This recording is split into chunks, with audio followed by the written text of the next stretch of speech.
রাহিম ভাইকে বক্তব্য নিয়ে আসার জন্য আহ্বান জানাচ্ছি।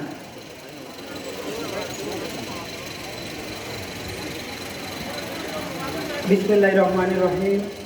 আজকের এই প্রি মেডিকেল ক্যাম্প গুণিজন আফজালুশন, আজকের এই গুণিজন সংবর্ধনা ও প্রি মেডিকেল ক্যাম্পের সম্মানিত প্রধান অতিথি এবং সেন্টিমেন্ট থেকে আগত মঞ্চে উপস্থিত বিশিষ্ট গুণীজন ব্যক্তিবর্গ, সবাইকে আমার বক্তব্য শুরুতে জানাই আসসালামু আলাইকুম রহমতুল্লাহি ওয়া বারাকাতুহু।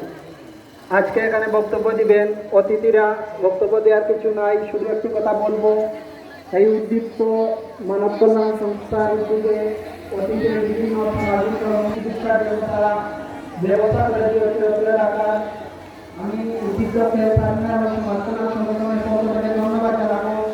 এইরকম মানুষের জন্য জীবনের জন্য সামনে রেখে আপনারা কাজ করে যাবেন এবং সবসময়